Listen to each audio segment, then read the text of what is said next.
যদি বৃষ্টি খুব বেশি হয়, মনে হয় যে জনপদ, ঘরবাড়ি, ফসল, ক্ষেত খামার এগুলো ক্ষতিগ্রস্ত হয়ে যাবে, প্লাবিত হয়ে যাবে, এরকম পরিস্থিতি তৈরি হলে বৃষ্টি বাদল চলছে এবং মৌসুমটাই হলো বর্ষার মৌসুম। বিশেষ করে আজকে সারাদিনই বৃষ্টি বাদল চলছে গোটা দেশেই কম বেশি। আমরা বৃষ্টির সময় যে করণীয় আমল আছে, সে আমলগুলোর ব্যাপারে বিশেষভাবে পাবন্দি করবো ইনশাআল্লাহ। একজন মুসলমান তার জীবনের মূল লক্ষ্যই হলো জান্নাতে যাওয়া, আল্লাহকে সন্তুষ্ট করা। আর জান্নাতে যাওয়ার জন্য সে যত রকমের পরিবেশ পরিস্থিতি তৈরি হবে, প্রত্যেকটা ইস্যুতে সে তার জান্নাতে যাওয়ার পথ খোঁজার চেষ্টা করবে। কি কাজ করলে আল্লাহ খুশি হবেন, কি কাজ করলে নেকামলের পাল্লা ভারী হবে, কি কাজ করলে তার নেকামলটা সেফ এবং নিরাপদে থাকবে, বদামল থেকে বেঁচে থাকবে। ইমানদার সেটার অনুসন্ধানে সবসময় সচেষ্ট থাকবে, কারণ ইমানদারের দৃষ্টি দুনিয়ার খুবই ছোট সংক্ষিপ্ত জীবনের সুখ শান্তি নয়, তার আসল দৃষ্টি হলো জান্নাত পর্যন্ত। যেহেতু জান্নাত পর্যন্ত দৃষ্টি, এজন্য সে বৃষ্টি হোক কিংবা খরা, বর্ষা হোক কিংবা শীত, দুঃখে থাকুক কিংবা সুখে, সর্বাবস্থায় সে অনুসন্ধান করবে, খুঁজে বেড়াবে যে কোন কাজে তার রব সন্তুষ্ট হবেন এবং কোন কাজে সে জান্নাতের দিকে অগ্রসর হবে। এই জন্য বৃষ্টি বাদলের এই সময়টাতে আমাদের রব সন্তুষ্ট হবেন, খুশি হবেন, আমাদের জান্নাতের পথ সুগম হবে যদি আমরা এই সময়টাতে আল্লাহ নবী মোহাম্মদ সাল্লাল্লাহু আলাইহি সাল্লামের বাতানো সুন্নাহগুলোকে আমল করি। এর মাধ্যমে শুধু জান্নাতে যাওয়ার পথই সুগম হবে না, আল্লাহ রাব্বুল আলামিন দুনিয়াতেও আমাদেরকে হায়াতে তৈয়্যিবা বা পবিত্র, সুখময়, স্বাচ্ছন্দ্যময় জীবন দান করবে। প্রাচুর্য এক জিনিস, আর সুখ আর স্বাচ্ছন্দ্য আরেক জিনিস। অনেক প্রাচুর্য, অনেক সহায় সম্পদ, অনেক নিজের মনের মতো করে জীবনটাকে সাজিয়ে ফেলতে পারা, স্বপ্নের মতো করে সবকিছু করে ফেলতে পারা, এটা আর আল্লাহ রাব্বুল আলামিন প্রদত্ত সুখ, দুটা সবসময় এক হয় না। অনেক সময় দেখা যায় প্রাচুর্য আছে কিন্তু সুখ শান্তি নেই। তো আল্লাহ তাআলা কোরআনে কারিমে বলেছেন, মান আমিলা মিনকুম সালিহান মিন যাকারিন ওয়া উনসা ফালানুহয়িন্নাহু হায়াতান তাইয়্যিবা। নারী হোক আর পুরুষ হোক, যারা নেক আমল করবে আল্লাহ তাআলা তাদেরকে পবিত্র জীবন দান করবেন, সুখময় জীবন দান করবেন। এই জন্য দুনিয়া এবং আখিরাত উভয়টা সুখের জন্য সুন্নাহ খুঁজে পাবো আমরা ইনশাআল্লাহ। বৃষ্টির সময়ের সুন্নাহগুলো কি ভাই? বৃষ্টির সময় আমরা কি করব? প্রথম আমল হলো বৃষ্টির সময় দোয়া পড়ব। একটা বিশেষ দোয়া আছে, আল্লাহুম্মা সাইয়্যিবান নাফিআন। আজকে কি কেউ এই দোয়াটা পড়েছি আমরা? আমি বলার আগ পর্যন্ত পড়েছেন কেউ? মাশাআল্লাহ, খুব ক্ষীণ কণ্ঠে জি শোনা যাচ্ছে, অর্থাৎ খুবই অল্প স্বল্প মানুষ হয়তো পড়েছে। অথচ দোয়াটা আমরা বেশিরভাগ মানুষই জানি, আওয়াজ শুনে বোঝা গেল আমাদের সবারই জানা দোয়াটা। তো জানা জিনিসটা আমল হয় না, এই জন্যই ওয়াযাক্কির ফাইন্না যিকরা তানফাউল মুমিনিন, আমরা একে অন্যকে স্মরণ করাই দিব। আমাদের দাওয়ার টিচাররা, অন্য ভাইয়েরা, বিভিন্ন হোয়াটসঅ্যাপ গ্রুপে অন্য সহকর্মীদেরকে আমরা আল্লাহর জিকির, আল্লাহর স্মরণ, জান্নাতের পথে বিষয়গুলোকে স্মরণ করাবো। কারণ শয়তান সে সর্বক্ষণ তার নিরলসভাবে কাজ চালিয়ে যাচ্ছে আমাদেরকে জাহান্নামে নেওয়ার জন্য। অতএব আমাদেরও নিরলসভাবে চেষ্টা চালাতে হবে সেটা ঠেকাবার জন্য। এই জন্য একে অন্যকে স্মরণ করাবো ইনশাআল্লাহ। বৃষ্টির সময় আমরা দোয়া করবো, আল্লাহুম্মা সাইয়্যিবান নাফিআ, আল্লাহ উপকারী বৃষ্টি দান করুন, আল্লাহ উপকারী বৃষ্টি দান করুন। আর যদি বৃষ্টি খুব বেশি হয়, মনে হয় যে জনপদ, ঘরবাড়ি, ফসল, ক্ষেত খামার এগুলো ক্ষতিগ্রস্ত হয়ে যাবে, প্লাবিত হয়ে যাবে, এরকম পরিস্থিতি তৈরি হলে তখন আমরা দোয়া করব, আল্লাহুম্মা হাওয়ালাইনা ওয়ালা আলাইনা, আল্লাহুম্মা হাওয়ালাইনা ওয়ালা আলাইনা। আল্লাহ পাহাড়ে, পর্বতে, নদী নালাতে যেখানে বৃষ্টি হলে পরিবেশ শান্তও থাকবে, আবার আমাদের প্লাবনের সমস্যাও হবে না, বন্যায় ক্ষতিগ্রস্ত হব না, সেসব জায়গায় বৃষ্টি দেন। বলা আলাইনা, আমাদের যে সমস্ত জায়গায় বৃষ্টি দিলে ঘর বাড়িতে, ক্ষেত খামারে আমাদের ক্ষতিগ্রস্ত হবো আমরা, রাস্তাঘাট ডুবে যাবে, সেখানে বৃষ্টি দিবেন না।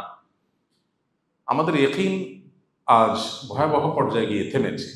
বস্তুবাদ আমাদেরকে এমনভাবে গ্রাস করে ফেলেছে, পৃথিবীর আর্টিফিশিয়াল দুনিয়ার চমক আমাদেরকে এমনভাবে গ্রাস করে ফেলেছে এবং সম্মোহিত করে ফেলেছে যে আমরা আসলে এই সমস্ত আমল দ্বারা যে কাজ হতে পারে সেই বিশ্বাসটা আমাদের ঠুনকো হয়ে গেছে, দুর্বল হয়ে গেছে।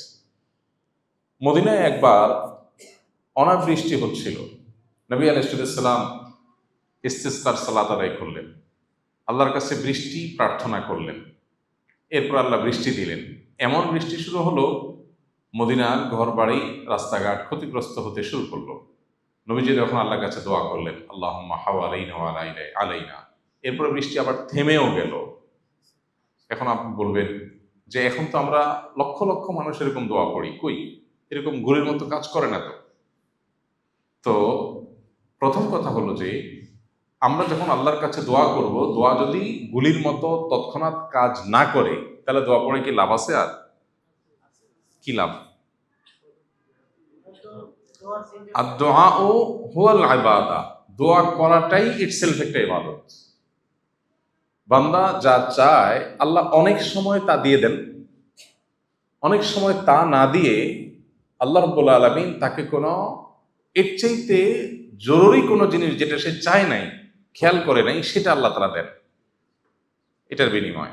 আবার অনেক সময় দোয়ার বিনিময় দুনিয়াতে কিছুই না দিয়ে এটা জমা রাখেন, আখিরাতে তার বিনিময় আল্লাহ তাআলা দেন। বান্দার দোয়া যদি যথাযথভাবে হয়, দোয়া বিফলে যাওয়ার কোনো কারণ নাই। তো এই জন্য ইমানদার বান্দা আল্লাহর কাছে দোয়া করেই যাবে এবং দৃঢ় বিশ্বাস রাখবে যে আল্লাহর কাছে দোয়া বিফলে যায় না। এই জন্য বৃষ্টির সময় আমরা এ দুটি আমল করবো ইনশাআল্লাহ। বৃষ্টি হলে আল্লাহুম্মা সাইয়্যিবান নাফিআ, অতিবৃষ্টি হলে আল্লাহুম্মা হাওয়ালাইনা ওয়ালা আলাইনা। তৃতীয় আমল হলো, বৃষ্টি যখন হয় বৃষ্টির নিচে দোয়া কবুল হয়।